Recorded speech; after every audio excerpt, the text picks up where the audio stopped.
Tout commence par une chaude nuit d'hiver. Chaude? Oui, oui, oui, Christelle, chaude, chaude. Même si on est en hiver, en janvier, hein, en fait, on est au milieu d'une salle de sport. Imagine, ça fait des heures que les gens se battent. Alors toi, tu te bats dans une salle de sport. Oui, oui, oui. Je me bats, c'est du jiu-jitsu brésilien, du JJB pour les intimes. Ou pour les polyglottes, du BJJ, du Brazilian Jiu-Jitsu. Donc toi, t'arrêtes jamais. Ouh, tu peux parler, toi? Attends. Faut qu'on fasse une pause. Contexte. T'as raison. Contexte. Bienvenue dans Accrochage, le premier podcast sportivo-sociétal Ou sociéto-sportif. qui parle de violence. Nous sommes Christelle. Et Léa. Nous nous sommes rencontrés à un cours de Krav Maga, un sport de self-défense, et on a décidé de poser nos gants pour parler de violence dans le contexte des arts martiaux, mais aussi en dehors de ce contexte, parce que la violence est un sujet vaste, universel, intemporel. Bref, tout le monde a une histoire avec la violence, son expérience avec la violence, et notre souhait, c'est de prendre le temps d'en parler. Exact. En fait, tout le monde peut raconter des anecdotes sur des expériences empreintes de violence. Et du coup, nous, c'est ce qu'on a fait. Il y a eu à peu près 16 heures d'appels téléphoniques, plusieurs cafés en terrasse, un qui a pris fin à cause d'une averse, 98 heures de conversation WhatsApp, soit l'équivalent de 10 648 messages. Et après tout ça, on avait fait le tour de la question. En tout cas, à notre échelle, on s'était raconté nos anecdotes de violence. Et donc, l'idée, un peu folle au départ, ça a été de faire parler les autres. Donc là, mesdames et messieurs, ladies and gentlemen, j'ai l'honneur, la joie et le plaisir de vous annoncer qu'alors même que nous sommes en train d'enregistrer cet épisode de présentation, nous avons déjà dans notre manche, dans notre clé USB, plusieurs heures de podcasts qui sont prêts à être diffusés, où nous avons interviewé des experts dans des domaines variés, enfin clairement des gens qui font pas la même chose, qui ne se connaissent pas d'ailleurs, et qui ont comme point commun celui d'avoir bien voulu discuter de violence avec nous.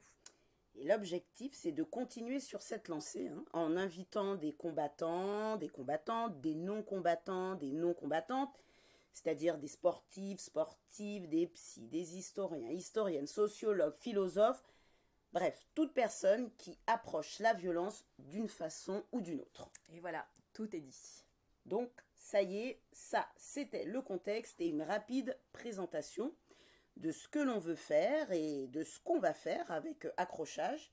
Et cet épisode, en revanche, il est particulier parce que là, on ne va pas vraiment parler de violence, c'est plus un épisode qui a vocation à nous présenter, nous, les voix récurrentes derrière le micro. Ouais, en fait, on essaie de gagner en capital sympathie. Oui, là, c'est ça, oui. Vu que dans les autres épisodes, ce sont surtout les intervenants qui vont parler le plus, et c'est normal, et bien là, on s'est dit, prenons une petite revanche. Donc, on va revenir un peu sur l'historique et la création du podcast et expliquer un peu ce qu'on fait dans la vie en dehors d'Accrochage. Donc, Léa, est-ce que tu peux nous dire qu'est-ce que c'est que cette histoire de JJB en plein hiver? Tu peux revenir là-dessus? Oui, tout à fait, Christelle. Merci d'ailleurs de le rappeler. Le JJB, le Jiu-Jitsu brésilien, en plein hiver, comme tu dis, c'était important pour moi de le mentionner en début d'épisode parce que c'est un peu la genèse d'Accrochage. C'est le tout premier battement de cœur du projet, donc un peu de respect. C'est beau, c'est beau. Ok, alors je reprends. Janvier. Froid, sport, chaud, buée sur les vitres, kimono débraillé, cheveux en pagaille, yeux fatigués, lueur d'étonnement dans le regard parce que t'as survécu jusqu'à la fin du cours, tu sais même pas comment. Là, tu vois le décor. Oui, tout à fait, c'est clair. Et à ce moment-là, donc fin du cours, rituellement, avec les élèves, on se met en ligne pour faire le salut. Et le prof nous explique pourquoi est-ce qu'on fait le salut. Attends, parce qu'à la base, tu vas me dire que tu savais pas pourquoi. Oh, t'es dur. Non, je savais pas exactement pourquoi. Enfin, et je me posais pas franchement la question. Je pense que le salut, c'est de toute façon la seule chose que j'étais en mesure de faire physiquement, c'est-à-dire être debout, pas bouger et hocher la tête. Parce que t'es à la fin du cours, t'as l'air calme, au fond de toi, t'es en PLS. Enfin, en tout cas, je parle pour moi. Et donc, voilà, c'est tout. Il y a quelque chose de plus sérieux, ça veut dire que juste saluer. Oui. En fait, le prof nous a expliqué que le temps du salut, c'est la passerelle entre la pratique, cette bulle dans laquelle on s'est volontairement mis, et le monde réel. Et quand il parle de bulle dans laquelle nous sommes volontairement mis, il demande à ce moment-là qu'est-ce qu'on fait là? Pour quelle raison chacun est venu? Et là, ça a été juste plus fort que tous les coups que j'aurais pu avoir reçus cette soirée-là. La question, elle m'a vraiment frappée. Je me suis vraiment demandé, mais qu'est-ce que je fais là? Qu'est-ce qu'il fait là? Qu'est-ce qu'elle fait là? Etc. Enfin, je veux dire, t'es là, t'as préparé ton sac à main, ton sac de sport. Ok. De sac à main aussi éventuellement, mais ton sac de sport le matin. T'as attendu toute la journée, t'as décliné un verre, un dîner, un ciné, t'as couru pour sortir du boulot, venir lutter sur un tatami, transpirer, souffrir, avec des inconnus, bienveillants certes, mais inconnus quand même. Alors ok, mais pourquoi? Alors, est-ce que ton prof t'a donné une réponse? Non, il est resté très énigmatique, en fait. Ok. Non, il explique que la réponse, elle est personnelle. Et ce qui est important, c'est que tu te la poses. Et une fois que tu sais pourquoi tu viens, tu sais aussi pourquoi tu reviens. La suite de l'histoire, enfin, tu la connais, hein, le samedi qui a suivi ce fameux cours de JB, on s'est retrouvés au CRAV, on est là à l'échauffement, on court doucement, on rogne allègrement les bords du terrain. En fait, c'est juste on se préserve, quoi. Et là, j'en profite, je te raconte ce qui s'est passé. Et le qu'est-ce qu'on fait là a commencé à prendre, mais alors, de belles proportions existentielles, quoi. Donc, la question au début, c'était pourquoi je viens me battre. Et tu peux la décliner, en fait, cette question. Parce que tu as le pourquoi je viens me battre, et tu as aussi pourquoi je me fais violence. Parce qu'il y a quand même des métaphores qui sont pas anodines. Hein. Moi, je sais que ma première bagarre, elle est avant tout avec moi. Petite référence au snooze du matin. Ben oui, je vais le reconnaître. J'ai pas envie de me lever, j'ai pas envie d'y aller. C'est-à-dire, quand d'y aller, c'est aller m'entraîner. Et pourtant, j'y vais quand même. Pourquoi? Parce que je sais qu'après la séance de crave, je vais être ravie. Alors, lessivée, mais ravie. Je pourrais même dire lessivée, ravie et frustrée. Ok, la totale, jamais contente. Bah ouais, je suis jamais contente parce que moi, j'ai besoin de réussir les techniques, de les faire correctement. Et quand j'y arrive pas, ça me frustre. Tu sais bien, quand je dis j'arrive pas à faire la clé, voilà. Si je réussis pas les assos, ça me frustre. Et mon problème, c'est qu'en plus, je vais toujours chercher des plus hauts gradés pour combattre. Là, tu parles pas de moi. Si aussi, bien sûr. Et donc, que se passe-t-il? Je m'épuise, je fais mal les choses, je rate. Alors, on me dit toujours, oui, mais tu sais, c'est comme ça qu'on apprend, qu'on progresse. N'empêche, moi, ça m'enrage. Donc, je te rejoins totalement sur le pourquoi. Pourquoi je viens au Krav Maga et aussi pourquoi je continue. Oui, t'as raison, c'est deux questions différentes. Et du coup, toi, tu sais pourquoi t'as commencé? Oui, je sais pertinemment pourquoi j'ai commencé. Mais quant à ce qui me fait continuer, je dois reconnaître que les motivations évoluent. Et aujourd'hui, en tout cas, avant le confinement, parfois j'avais la sensation de plus vraiment être au clair avec mes motivations. Et par curiosité, je me suis aussi demandé, mais pourquoi les autres viennent? Ça a commencé à me trotter aussi dans la tête. C'est ma mauvaise influence, là, désolée. Oui, mais en tout cas, ça a été aussi nourri par les discussions de vestiaire. Les filles, les jeunes filles, les femmes qui sont avec nous, alors je ne parle pas pour toutes, mais quand même pour beaucoup, elles confirment que leur première motivation à venir, alors attention là Léa, je pense que ça va être une surprise pour toi. À ton avis, quelle est leur première motivation à venir? C'est faire du fitness, non? Eh bien non. C'est parce qu'elles souhaitent trouver des outils pour moins, ne plus se faire emmerder, gérer la violence qu'on peut recevoir quand on est justement une fille, une jeune fille ou une femme. Ouais, c'est vrai que ça, c'est tristement commun. Et moi, c'est précisément ce pourquoi je me suis inscrite. Oui, mais tu disais que tes motivations, par la suite, elles ont évolué. Oui, tout à fait. Après 2 ans de pratique, je dois le confesser, j'aime le combat. Born to fight. Et du coup, je me dis, mais qu'est-ce que ça dit de moi? Ouais, mais est-ce que tu crois que t'es la seule? Je sais pas, moi. Nos camarades masculins avec qui on pratique, pourquoi ils sont là, eux aussi? En tout cas, a priori, ils sont pas là pour régler des questions de harcèlement de rue. Enfin, je dis a priori. Oui. Et donc, ils auraient d'autres raisons. J'avoue que d'habitude, pendant un cours, quand on est dans la pratique, on n'a pas le temps de se demander ou même de se poser à soi-même ce genre de questions. On parle pour toi. On se pose des questions, mais tu avoueras que c'est vraiment à partir du confinement, à partir de mars, avril, mai on se pose des questions, c'est vrai, mais tu avoueras que c'est à partir de mars, avril, mai 2020, à partir du confinement.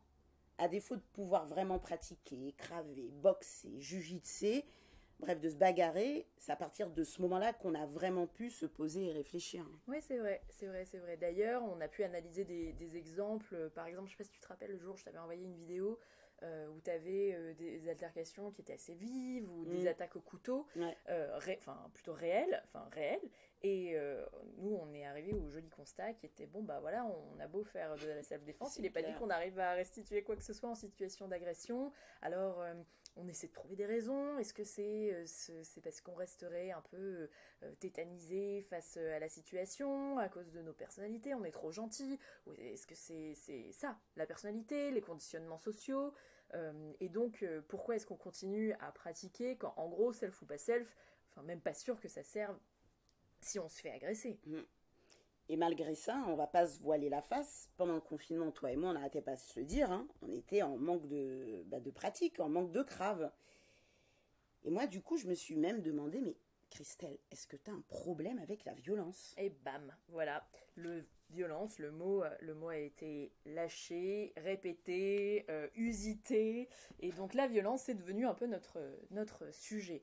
Donc c'est là que les 98 heures de texto ont commencé et qu'on a partagé nos expériences, nos avis, les anecdotes vécues et qu'on a abordé les différents types d'agressions, c'est-à-dire ceux qu'on ne voit pas en cours, qu'on ne voit pas toujours même dans nos vies. Et ça nous a permis d'arriver petit à petit à un sujet vraiment très large, celui de la violence. Et puis en plus, après, il y a eu le flou des décisions gouvernementales, s'agissant ou non de la reprise des sports de combat.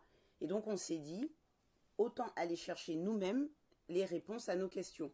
Élargir la question de la violence à d'autres domaines, qui soient des domaines étrangers au sport de combat, comme ça, enfin, pour voir par curiosité, et aussi pour s'enrichir de points de vue différents. Et c'est ainsi que naquit Accrochage, au pluriel et en majuscule. Car ce sont des sujets auxquels nous sommes accros. Que l'accrochage est une forme de confrontation, d'agression et donc de violence. Et que nous voulons accrocher les idées reçues, les préjugés, les présupposés. En faisant intervenir des enseignants et enseignantes de sport de combat, de self-défense, d'arts martiaux. Et pourquoi pas un ou une prof d'histoire. Ou d'histoire de l'art. Un ou une philosophe. Des psychologues, des psychiatres. Des membres des forces de l'ordre. Des hommes, des femmes qui ont réfléchi au sujet. Qui sont traversés par ces questions relatives à la violence. Oh là là, belle synergie. Merci, merci. Donc on se lance. Prise de contact avec les intervenants et intervenantes pressentis. L'accueil est enthousiaste pour participer, les réponses arrivent rapidement et en plus, elles sont positives. Donc ces questions de violence, sur et hors du tatami, elles travaillent et elles interrogent d'autres personnes que nous. Accrochage aujourd'hui, le but, c'est de répondre de façon la plus experte possible à ces questions qui sont partagées par beaucoup. Et donc accrochage s'adresse à tout le monde. Et d'autant plus que ces gens qui nous disent « OK pour participer » l'ont fait sans vraiment nous connaître. Donc ce premier épisode est fait justement pour nous présenter. Donc Léa, je te le demande, qui es-tu ? Oh là là, vaste question, c'est un peu comme la violence. c'est difficile d'y répondre. Alors, je suis une pratiquante débutante en GJB et en Krav Maga. En dehors de ça, je travaille comme consultant dans un cabinet de lutte contre la corruption, le blanchiment d'argent, le financement du terrorisme, enfin la fraude de façon générale. Donc j'ai un côté un petit peu touche à tout. J'ai un ami un jour qui m'a décrit et j'aime assez sa description pour oser la répéter ici. Il m'a dit Léa, il y a des jours on dirait que tu es un avocat, puis il y a des jours on dirait que tu peins des nuages. C'est un peu vrai. Enfin, j'aime beaucoup mon métier, mais aussi j'aime beaucoup tout ce qui est très créatif, un peu artistique et inventer des tas de choses et toucher à des tas d'outils, dont tous les outils qu'on a dû utiliser pour accrochage. Enfin, ça a été de belles découvertes. Hein. Voilà, maintenant on sait gérer du son. Notamment. Et donc, ma vie, mon œuvre, c'est pas après le sujet, mais ce que j'aimerais bien partager dans cet épisode, c'est comment j'ai démarré le Krav Maga, parce que j'ai commencé le Krav Maga avant le Jiu-Jitsu brésilien. Et en fait, c'était la période où je passais le barreau. Et j'étais tout le temps assise et c'était des révisions qui ont duré plusieurs mois. L'examen est hyper long, t'as les écrits, les oraux, machin. Et en fait, j'étais en train de me battre dans cette compétition pour cet examen, ce concours. Et si tu veux, quand ton arme c'est un stabilo, c'est pas, ça te permet pas d'extérioriser vraiment bien ce combat intérieur. Donc j'avais envie vraiment d'arrêter de me battre métaphoriquement et de me battre en vrai. J'ai regardé ce qui se passait autour de moi et il y avait une salle de Krav Maga, donc j'y suis allée et ça a été une super découverte, même si le début a été difficile. Donc anecdote que tu connais, en fait, on était tous en ligne, on travaillait un geste très intéressant au Krav Maga, qui est donc la frappe aux parties génitales. Basique. Là, c'était une frappe main ouverte, donc vraiment, t'imagines la paume de ta main qui vient heurter de plein fouet les parties génitales de ton assaillant, tu lui veux vraiment pas du bien, et donc on est en ligne, on fait ça dans le vide, on fait vraiment le geste en l'air. Le prof passe, et puis il s'arrête devant moi, il me dit, mais tu vises pas exactement, tu vises pas bien. Et donc là, il se plante devant moi et me dit, vas-y, frappe. Et j'ai pas pu. Alors là, il m'explique, t'inquiète, j'ai une protection et tout, mais je pouvais pas frapper mon prof, main ouverte, dans ses parties génitales. C'était pas possible. Et j'étais bloquée, mon bras, il voulait pas bouger, alors que t'as la capacité physique de... C'était impossible. Alors, l'aveu un peu honteux, c'est que après tu le fais, et puis après tu y prends goût. Tu le fais beaucoup plus facilement parce que tu vois l'efficacité du geste, en fait, quand il est bien fait. Et donc, voilà, après j'ai vraiment adoré le Krav Maga, même si j'aime pas particulièrement me battre, mais c'est vraiment plein d'autres raisons qui se sont greffées à ça. Et dans le Krav Maga, donc on nous fait travailler de la boxe, on nous fait aussi travailler des techniques au sol, et au sol je me suis sentie rapidement larguée, puis surtout tu vois qu'il y a 1 milliard de possibilités et que toutes les disciplines sportives au sol sont vraiment intéressantes, et donc c'est à partir de ce moment-là que j'ai décidé de commencer le jiu-jitsu brésilien pour m'améliorer dans ce domaine, mieux le comprendre, en savoir davantage, et voilà, et donc j'espère continuer aussi longtemps que possible ces disciplines qui sont vraiment trop cool. Après, le reste des anecdotes sur peut-être moi les situations de violence que j'ai pu rencontrer, on aura l'occasion d'en parler dans les prochains épisodes, donc je vais pas passer des heures là-dessus, et je vais plutôt te retourner la question, Christelle. Ce mystère que tu es. Mais qui es-tu, Christelle? Qui suis-je?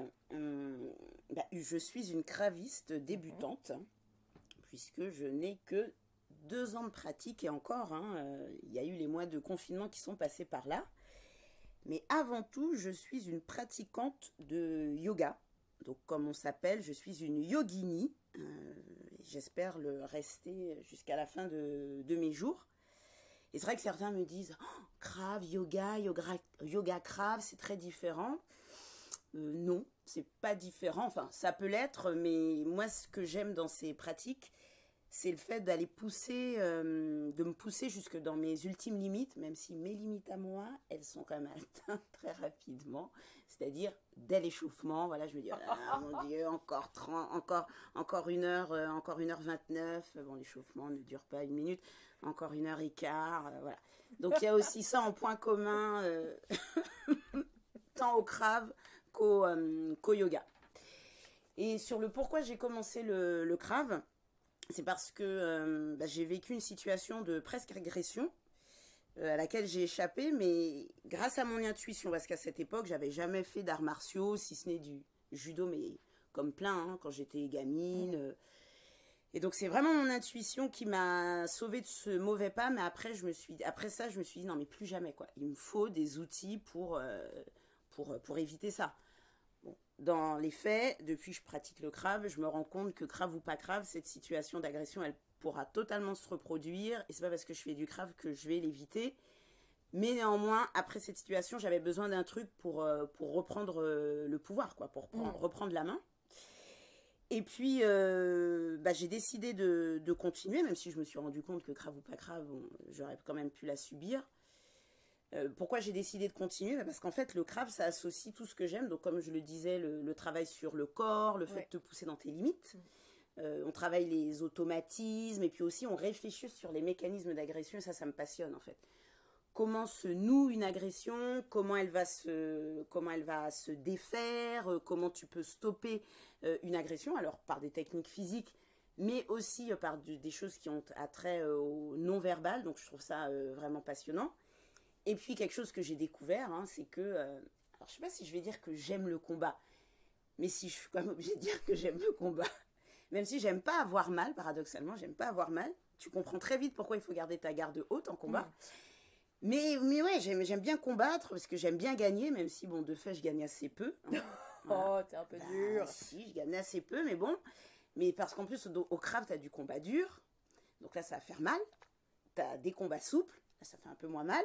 Même si tu as des gens comme moi qui, pendant les combats souples, font des combats durs. Mais donc, bref, tu as des combats durs, des combats souples. Et tu as une nouvelle catégorie que je viens d'inventer, les combats mous. C'est les combats, tu es fatigué, tu sais plus où t'envoies tes points. Donc, c'est vraiment combat mou. Ouais, combat de la 3e heure en slow motion. Exactement, slow-mo comme tu dis. Donc voilà, il y a tout ça, il y a des assauts, il y a des oppositions au sol, debout, les yeux fermés, tu te retournes. Enfin, moi, j'adore. Et puis il y a les armes, bien sûr. Les jouets, quoi. Il y a les jouets. Après, bon, il y a quand même le truc des clés que moi, je ne sais pas faire et que, bon, voilà. Bon, en tout cas, pour en revenir au podcast, concrètement, nous souhaitons qu'Accrochage s'adresse à des pratiquants, pratiquantes, comme à des non-pratiquants, non-pratiquantes, en tout cas à des gens qui s'intéressent de façon large à la violence. Et sur les questions techniques, Accrochage est diffusé sur Spotify, iTunes et d'autres sites grâce à la plateforme Encore. Nous allons également diffuser le podcast sur YouTube. Et toutes les annonces seront faites via les réseaux sociaux, donc Facebook, Instagram, et aussi sur notre blog, parce qu'Accrochage, oui, c'est aussi un blog, voilà, on écrit autant qu'on parle.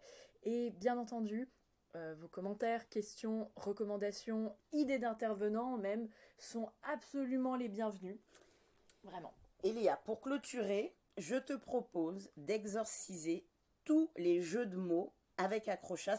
Comme ça, tu n'auras plus à les faire dans aucun épisode parce qu'il faut que vous le sachiez. Léa est master en jeu de mots. Donc Léa, à toi. Voilà, tu me mets beaucoup la pression et j'ai pas envie de faire tous les jeux de mots maintenant parce que j'ai vraiment envie d'en garder pour les épisodes. C'est bien ce que je pensais. D'accord. Donc, bon, allez, je t'en offre. Accrochez-vous pour Accrochage. J'espère que vous n'avez pas décroché de ce premier épisode d'Accrochage. Okay. Et je m'arrête là pour vraiment en garder parce que je sais que ça te fera plaisir. D'accord. Donc, Non. Pas plus. D'accord. Bon, ben, très bien. Alors, arrêtons-nous là. En tout cas, pour les jeux de mots. Oui, t'as raison. Alors, pour rentrer dans le vif du sujet, on vous donne rendez-vous au prochain épisode avec une guest star. Surprise!